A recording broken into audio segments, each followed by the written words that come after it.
Good afternoon. I'm Catherine Miller. I'm the acting PAO for the U.S. Attorney's Office for the Northern District of Texas, and we welcome you here this afternoon. At the podium today is Nancy Larson, the acting U.S. Attorney for the Northern District of Texas, and she's joined by Joseph Rothrock, the Special Agent in charge of the FBI, Dallas.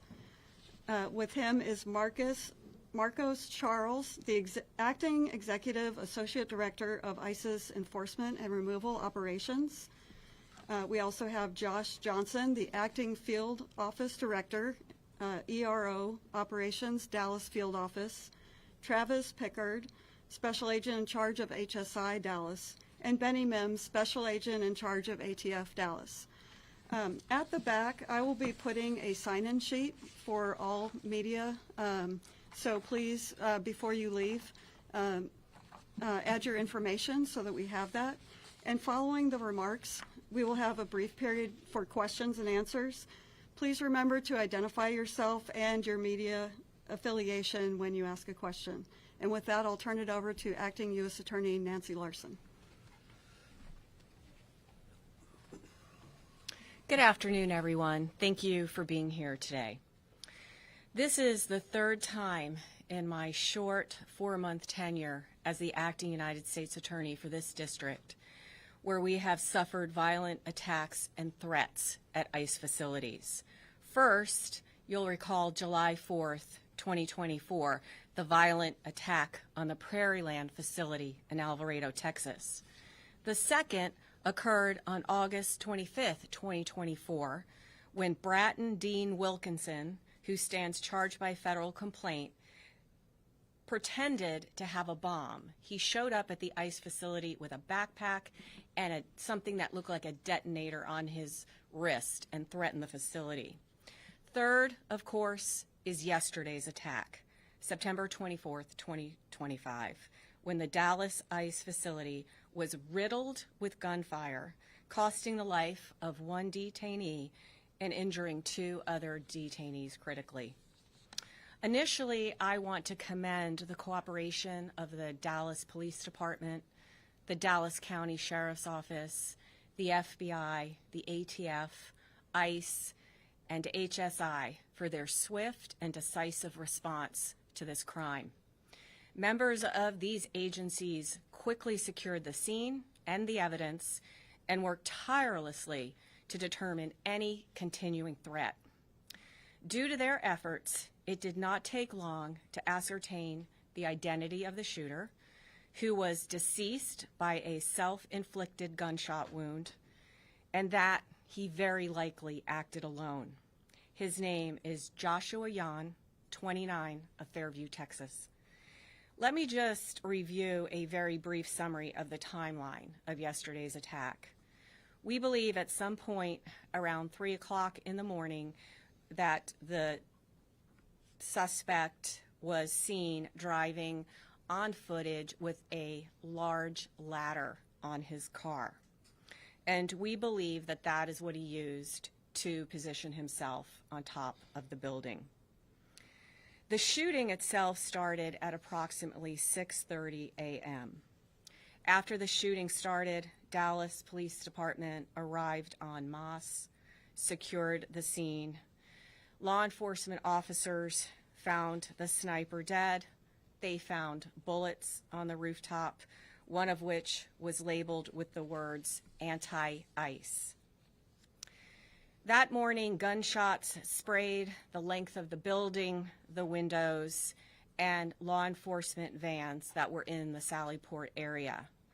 Detainees were struck by these bullets. 1 was killed, 2 were wounded, and both of them are undergoing treatment. Shortly thereafter, the FBI began its meticulous work at the crime scene. At the same time, we obtained and executed multiple search warrants yesterday for devices and locations associated with the sniper. FBI agents executed a search warrant at the sniper's residence yesterday and there found a collection of notes. First, I want to point out that one of these notes or papers the sniper explicitly states, "Yes, it was just me." That statement appears to be correct at this point in the investigation. Notably, these loose notes included a game plan of the attack and target areas at the facility. He called the ICE employees people showing up to collect a dirty paycheck.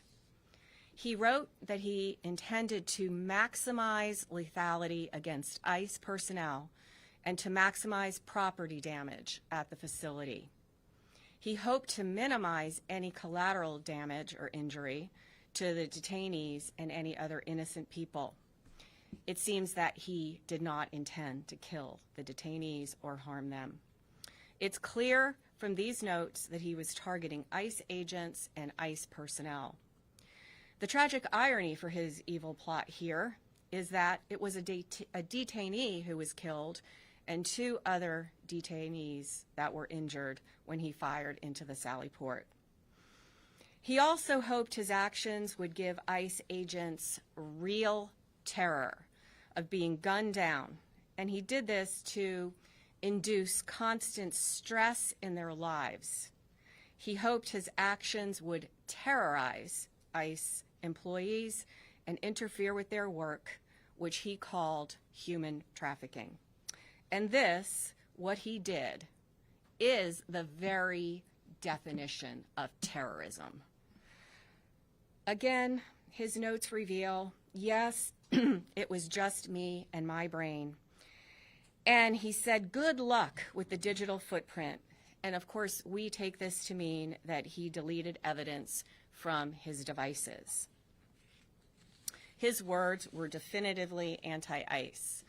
That said, we did not find evidence of membership in any specific group or entity, nor did he mention any specific government agency other than ICE. Among his papers, though, was a handwritten note in which, in crude words, he expressed his hatred for the federal government. Finally, I want to address the heroism of our federal agents yesterday.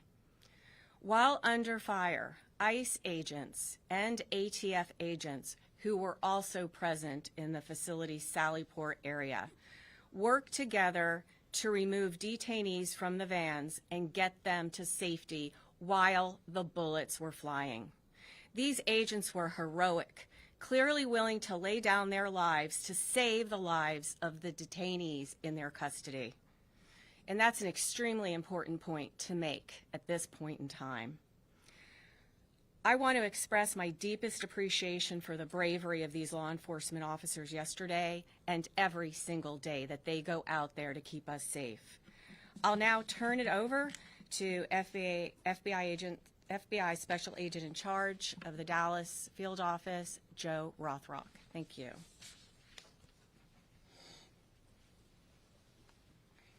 Good afternoon. First, I'd like to start by thanking our acting United States Attorney, Nancy Larson, and her office for their support during this investigation. My name is Joe Rothrock, and I'm the Special Agent in Charge of the FBI's Dallas Field Office. Yesterday morning, Joshua Yan carried out a targeted, ambush-style attack on law enforcement. Today, I will provide you with some updates of what we've learned through our investigation to date, to include Yan's own words in his handwritten notes.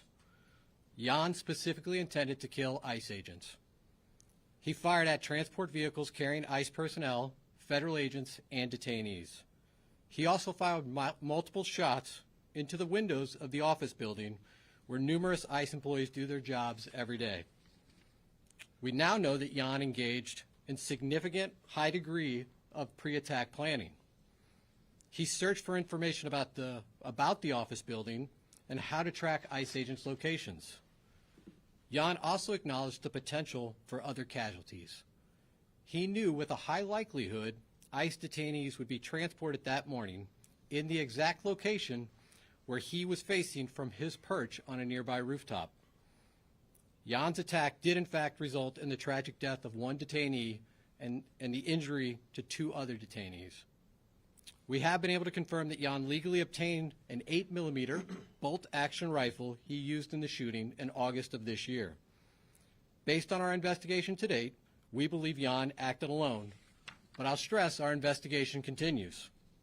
This attack yet again underscores the dangers that law enforcement face daily. We continue to see an increased threats against law enforcement. This is the second attack in recent months on ICE facilities here in North Texas. I do want to take this opportunity to thank our law enforcement partners, some of whom are here with us today.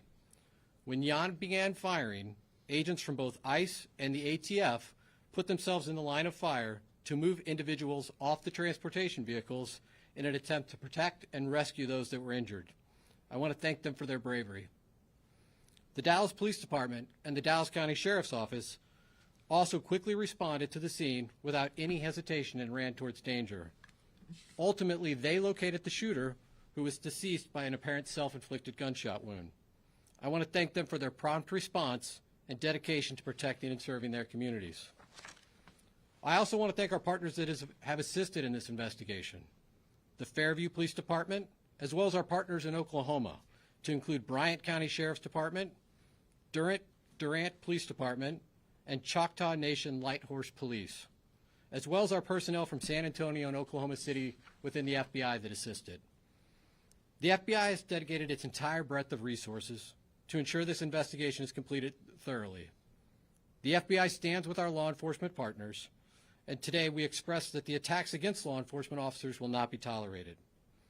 While we believe Jan acted alone, we are still asking that anyone with information about Jan or his activities report that to the FBI at 1-800-CALL-FBI or at www.fbi.gov/Dallas ERO shooting. And with that, I will turn it over to Director Charles. Good afternoon. My name is Marcos Charles. I am the ICE Executive Associate Director for Enforcement and Removal Operations. The attack on ICE's Dallas field office yesterday was tragic. And while our hearts and prayers are with the family of the detainees who were shot, the evidence is clear that this was intended as an assault on ICE personnel who come to work every day to do their job. Violent rhetoric has led to over 1,000% increase in assaults on ICE officers, and it has to stop. In contrast to those who would demonize our men and women, yesterday our brave officers ran back into danger, along with ATF, our partners, to save the detainees while shots were still being fired.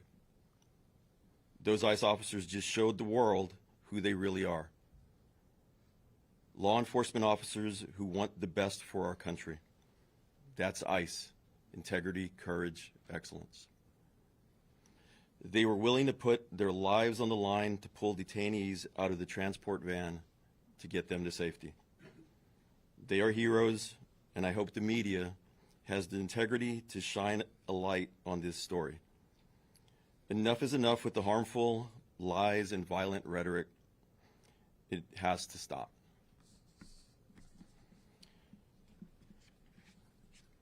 The shooter used the ICE tracking apps. Anyone who creates or distributes these apps that is designed to spot, track, and locate ICE officers are well aware of the dangers that they are exposing to law enforcement. It's a casting call to invite bad actors to attack law enforcement officers. It's no different than giving a hitman the location of their intended target, and this is exactly what we saw happen in Dallas yesterday. The media has been amplifying these apps even as we warned them it would only lead to more attacks on law enforcement. We truly wish we didn't have to say, "I told you so," but here we are. ICE continues to prioritize the safety and security of our personnel, detained aliens, and facilities. We will do everything possible to increase security to counter the increased wave of these lethal attacks. Again, we call on those who foment violence and vilify our law enforcement officers to cease the dangerous rhetoric. We also call on law-abiding Americans everywhere to report any suspicious activity. The individual that was out there yesterday shooting at our agents and our officers was trying to take the lives of law enforcement people doing their job. Instead, he killed a detainee and shot 2 others. That is something that's unacceptable. The rhetoric that's out there on social media, the rhetoric that is being said by some community leaders in other states needs to stop. There's been an increase in violence against ICE agents, not only in Texas and Dallas, but across the country in violent protests. Again, I ask everybody to just stop. Thank you.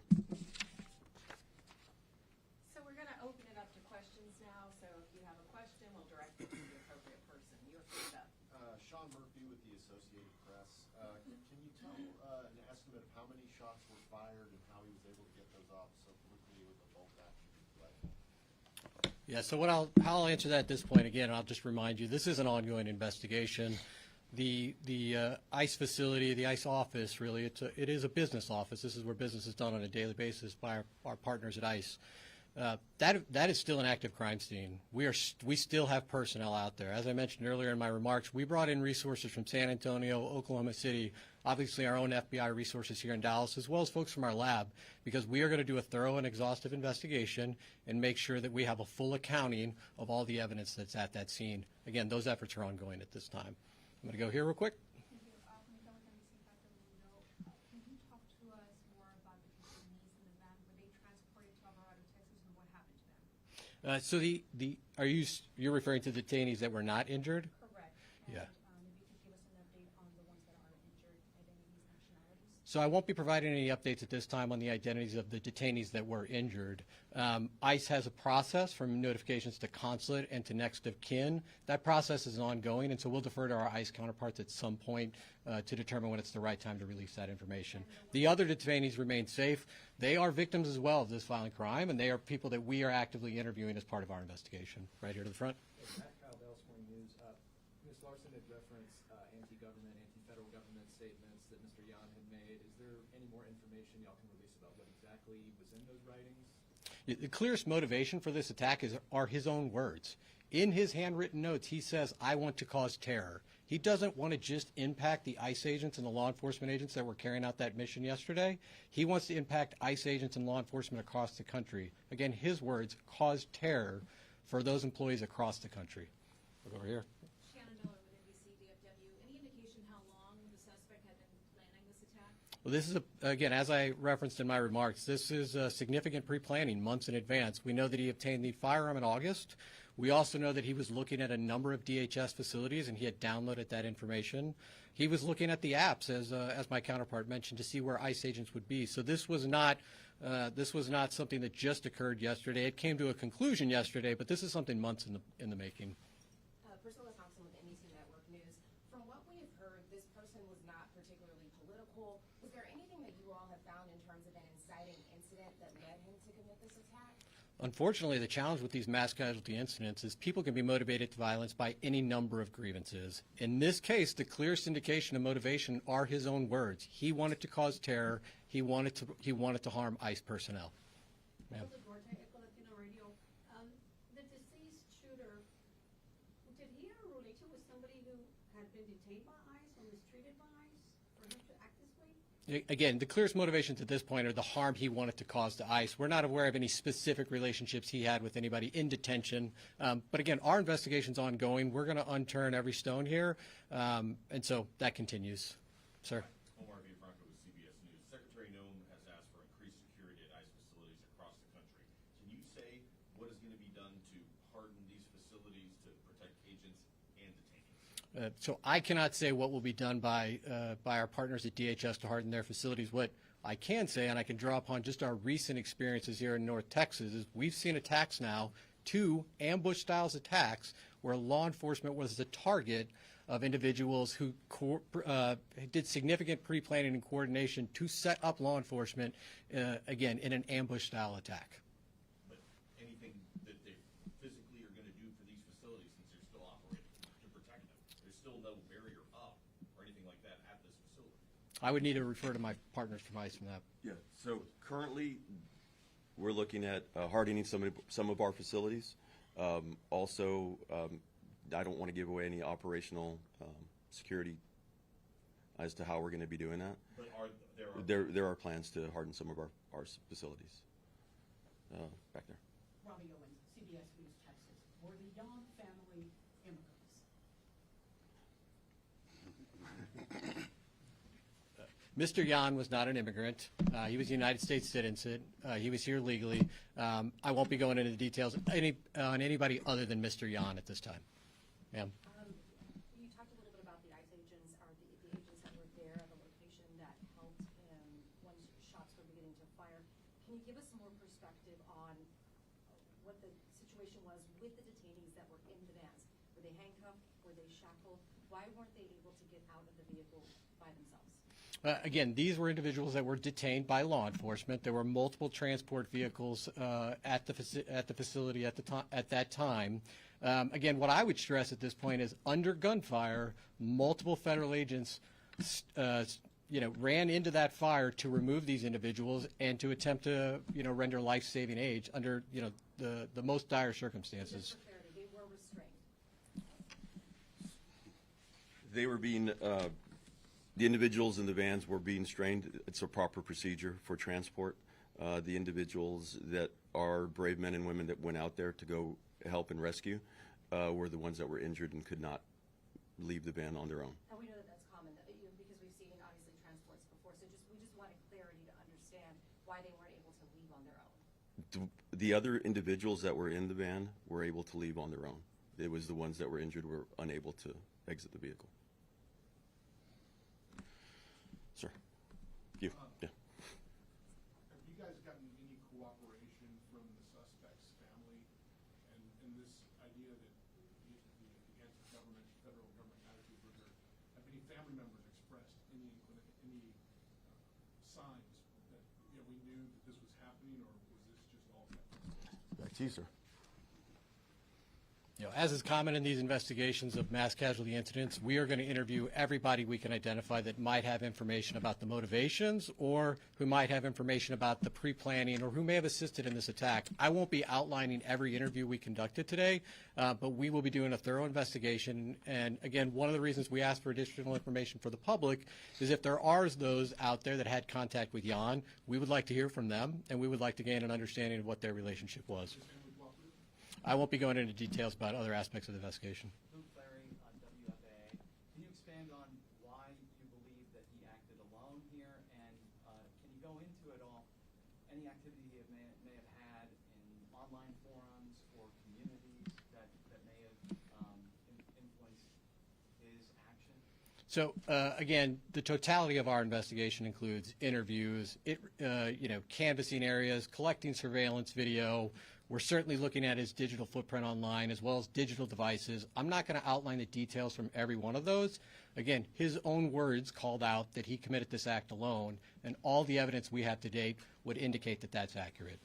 Alex with Fox 4 News. You mentioned that the ICE facility, I believe, is still an active crime scene. Can you talk about what will happen in the coming days with that facility? Are there detainees being held there? Have they all been taken away? Is it operational as an office? It is going to remain an active crime scene for some time. Again, we will be there as long as it takes to make sure that we've captured every piece of physical evidence.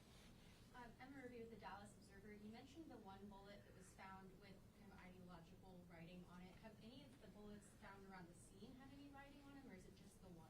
Again, active crime scene. We're still collecting physical evidence. Jim Schultz with ABC News. Around the crime scene, when this car was actually being towed, there was some writings on that vehicle. Can you give us a sense about what those were and how they play into your investigation? So the vehicle was searched as part of our investigation. I don't have additional details to share with you now about any writings, but certainly if we have updates, we'll provide those in the future. Ma'am. Ashley Killer with CNN. Y'all mentioned that he used a ladder to position himself. Did he use the ladder to get on top of the roof, or is that where he? Yeah, Is that where his body was found? He was found on top of a neighboring roof. We believe he used the ladder to access that roof. Sir. With Fox News Channel.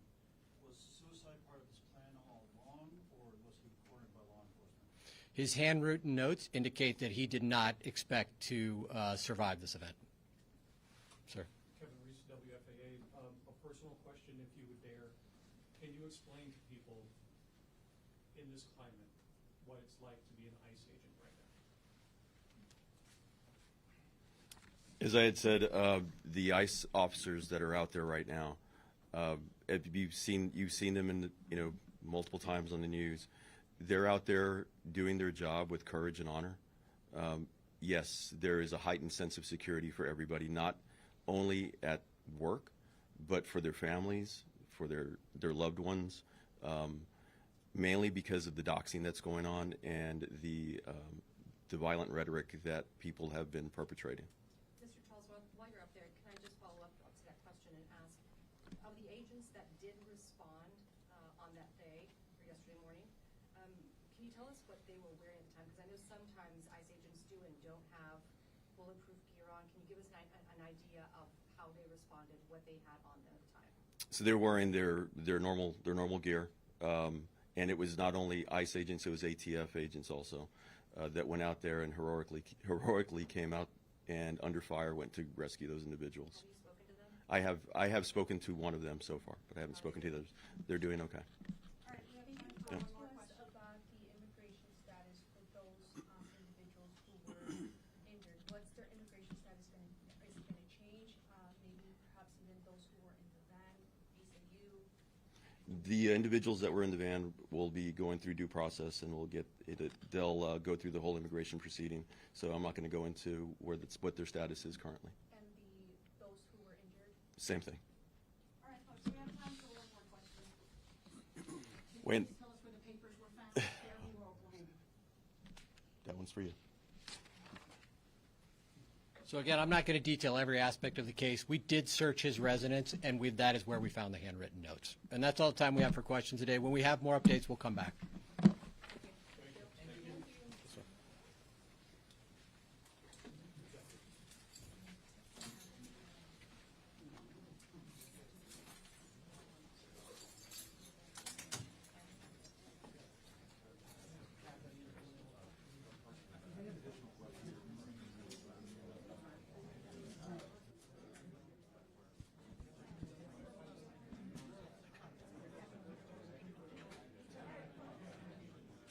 I'm just going to remind you, I should have put this out before we started, but please sign me.